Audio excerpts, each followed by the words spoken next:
You know, folks, you can never have too many skulls if you love Halloween and Halloween parties and spooky things and, you know, horror stuff. You can never have too many skulls. It is good to have skulls.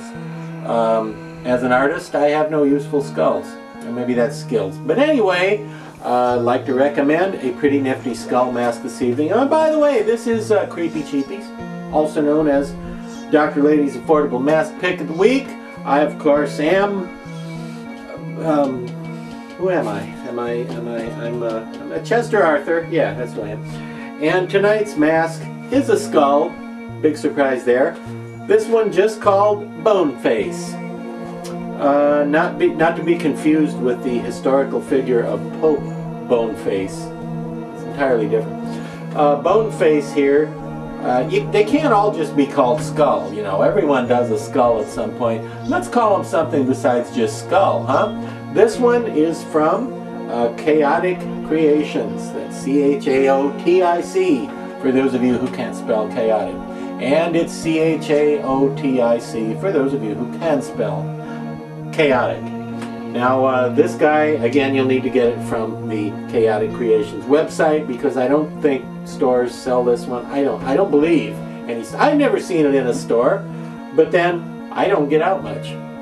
Anyway, Boneface, I think, is a cool skull because, unlike many skulls, he's kind of mean looking, which is not realistic. It's a little fanciful to have a skull who's you know, able to flex his brow to project rage and anger like this one here, but I think that's neat. That makes it seem like he's, well, more of a supernatural entity who looks like a skull than just a straight up skull. And as far as being called Boneface rather than just Skull, that kind of works too, because he certainly is bony, more so than some skulls, because he's got all these big ridges sticking out. See, he's got lots of boniness, I guess you'd call it. Well, anyway, I think the sculptor here, Johnny Chaos of Chaotic Creations, I think he was kind of inspired by the Don Post skull, you know, the one that was in Halloween 3 and has been released in lots of different editions and different colors and materials and styles over the years. I think he was sort of thinking of that, but instead of making it kind of friendly looking like the Don Post classic skull, he made his kind of mean and ticked off and bad-tempered looking, which would make it more fun to wear at a haunted house or a haunted hayride or a haunted corn maze or a haunted dentist's office or whatever you're haunting. This would be a good one to wear because he looks scary. Now, as you can see, he's a full head, but he does not have a neck. He just stops right there, which is probably okay because you're probably going to wear it with like a black robe, like a Grim Reaper robe.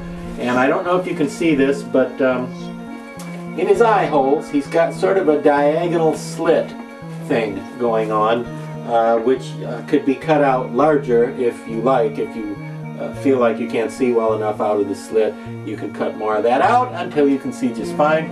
Or if you're going to have it mostly for display, or if your vision is good enough for what you need to do with it on, you could leave the slits alone.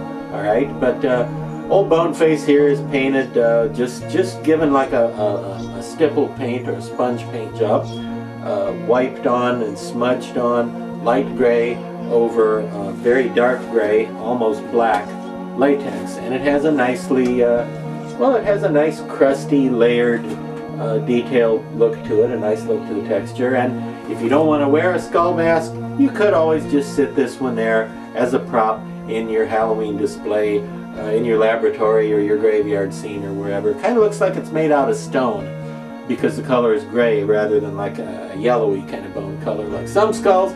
He's just gray, kind of looks like he's carved out of stone. That's all I've got for you this evening. Look up Boneface, and remember,